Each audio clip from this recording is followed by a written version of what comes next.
Hey guys, how you going? Just another little video from my previous channel, the ThaAppleBox on YouTube. This video looks at one of the rigs that I use here at to shoot my films and so forth. This is like a Jag35 mini field runner shoulder rig, which I put my DSLR on, and I can you know, do handheld run and gun style filming with. Yeah, so enjoy the video, and I hope you get something out of it. Hey guys, welcome to this another exciting and informative episode of the ThaAppleBox today.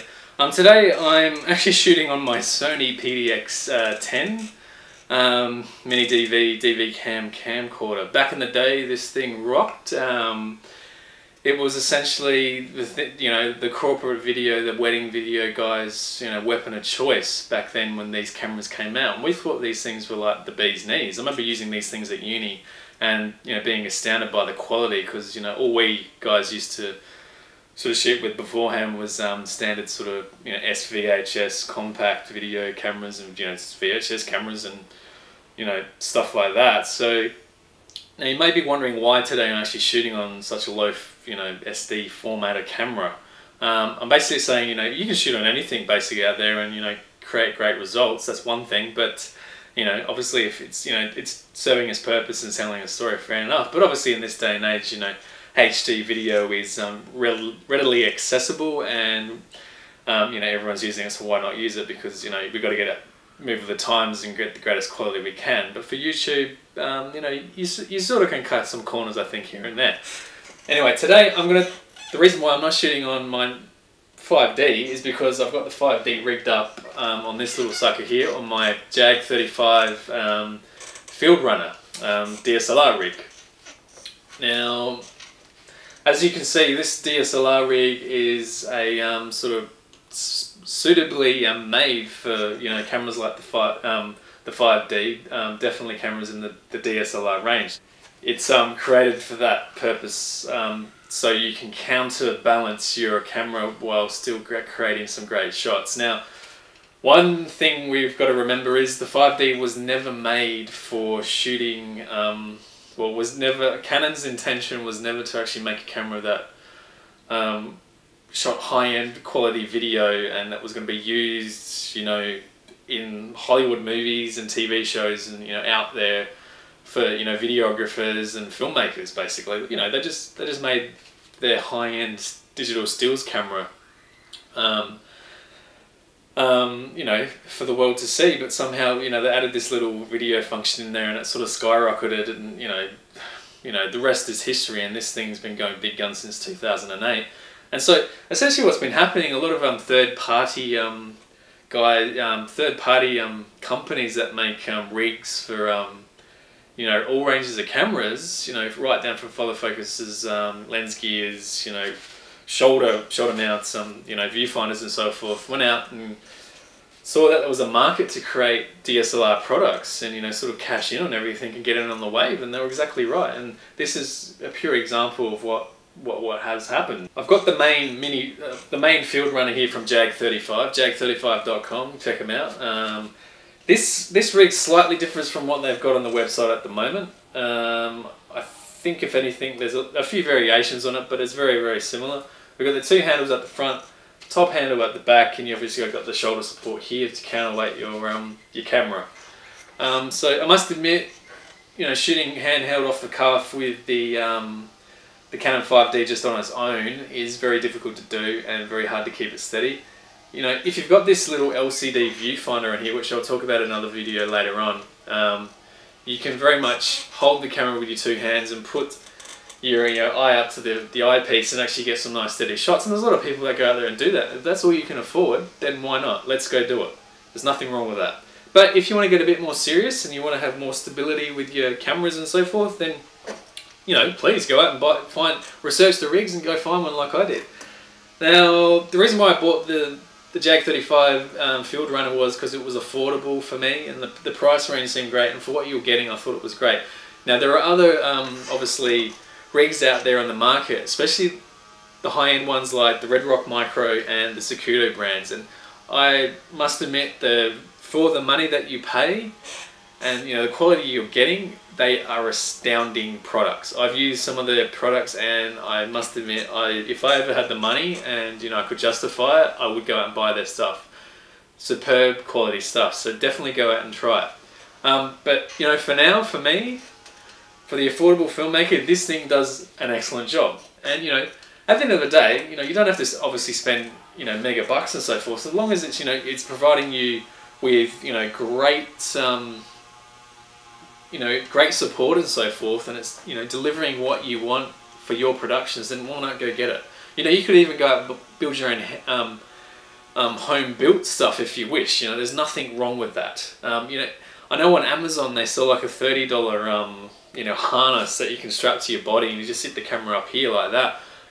If that's all you need, you want some stability and you're getting your great shots, then why not do it? With this camera, obviously on the back plate, on the shoulder rest here, you've got different holes that you can screw different things in. So if you want to screw extra battery, you want to power this up with more battery for the monitor or the actual camera, you can. You can rig up microphones to there. You can clip on, it's a very industry standard with the 15mm rods, where you can clip on different little gizmos and have your microphones hanging out, your monitors, and so forth. It basically screws onto this little middle mount here.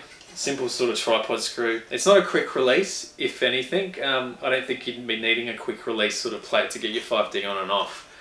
I don't see the point in that. If you want to do that though, you want to go from run and gun, whack it on a tripod. There's like I think a $50 tripod plate that you can buy here. You can easily slip this in to the bottom of the the rails here, and just leave it hanging there, and just hook up your little tripod base plate in here and whack it on your tripod for the some of the static shots you want to get. And if you want to quickly run out and get something run and gun, then all you do is just click it off and off you go. So I think that's that's worth getting as well. If you're on the Jag35.com website, check it out, because that's a cool little thing. And even if you didn't want to have it on the rig, you can take all these rods off, just whack it on this, put it in a tripod, and still have your follow focus if you're just on a static rig. But this thing easily breaks down. Like, I've travelled overseas with this thing and put it in my suitcase, which is great, and it's really compact, fits in your suitcase, lightweight, doesn't weigh anything down, so you're not paying excess baggage and so forth. And it's very transportable. So I've taken this over to South America and all over the place, and all over Australia, and it goes everywhere with me. I pretty much shoot everything I can on this thing. I shoot weddings on it, I shoot short films on it, I shoot corporate stuff on it. I just think it's like the greatest thing I've ever invested. So it's a great investment. I think it's roughly around $280 US. Like I said, they've changed a little bit with the Field Runner at the moment. There's a few different on the design and so forth, but it's pretty much essentially this at the same. Lightweight, compact, affordable, easy to pack up and ship around. Good thing about this is it also works with other Jag35 products. If you go out and buy other little things from their website, you might be able to buy some more handles, some more rods, and configure your own sort of setup. So it's really great with that. Here at the front, I've obviously got a follow focus unit from D-Focus. You get that on the Jag35 website also. Works on the simple cog system. You got the little nice white dish at the front here where you can mark your end and mark your focus points with this little Allen key that's positioned up here. That's really great. I find this really great for run and gun style. When you're trying to shoot, you're shooting and you're trying to focus and stuff, it's really, really awesome, instead of just sitting there and sort of getting your arm around and being a bit cumbersome and a bit awkward. So it's really, really good for that. Really good for short films when you've got a focus puller on board. Such easiness where you're not sort of holding the lens and like you might be bumping it when you're trying to film stuff. So that's really great for that. I think these things here are about $140 US to buy. You can get lens gears with them if you pay another $30 US or something. The lens gears that come with the D-Focus model work on a little ring that screws into the base of your lens to keep it in place. Some people have a bit of an issue screwing in things into the lens where it could damage the rubber and damage the outside of the lens. If you're not worried about that, then why just go get it. But on this, I've actually got a Red Rock Micro lens lens gear. Cost me around $40 Australian dollars here. Definitely worth the investment. Fits on a number of range of lenses, this one. Yeah, definitely worth the investment there. Another thing I've got on here is the LCD viewfinder. I'm going to talk about that in another video later on the ThaAppleBox, because I think that's a separate sort of issue that we're going to talk about. But you know, at the end of the day, that thing really completes the project. You know, completes this little system here where, you know, you've really pretty much synthesized this camera, taken it from a digital stills, you know, SLR camera, just a photographer's dream, into, you know, a filmmaker's dream. Look at that. Isn't that fantastic? That's essentially it for my DSLR rig. You know, if you've really got to go out and sort of like research this thing really well, and if you get the chance, try and find someone that's got these rigs and try and test them out. Even if you go hire them out on productions and just see. Because, you know, you may not be comfortable with this rig, you might want something else. But like I said, you know, this is the Jag35 Field Runner. There's other products that they've got on their website. They've got the full kit, you know, the full straight rig that they offer, and other bits and pieces. But you know, for a basic setup, you're looking at, you know, maybe what, $280 for the rig, another $150 for the follow focus, and what, another $40 for the lens gear. So you're looking at a good investment there. I must admit this has been a good investment, because it's you know, it certainly paid itself off with the amount of client work that I've done, and it certainly made my job a lot easier without getting too achy in the shoulders and trying to figure out some suitable way to really counterbalance these DSLR cameras and shoot in a cine, shoot in a video style. So it's definitely, I know a lot of people think, well, you know, you're spending so much money on buying these cameras and lenses, you know, why not buy a video camera? It's like, well, you know, we could do that, but the quality you get out of these cameras is amazing. And you know, at the end of the day, buying all these little rigs and bits and pieces, it's kind of the same as we're going out and buying a video camera. You know, it's pretty much affordable in that sense, and you're getting great quality for it.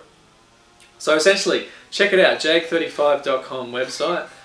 Check out their defocus. Go to Red Rock Micro and check out their lens gears and rigs as well. Like, there's some fantastic stuff out there, and I hope you guys have enjoyed this episode. And yeah, guys, remember, I'm Lucas Shuffle from the ThaAppleBox.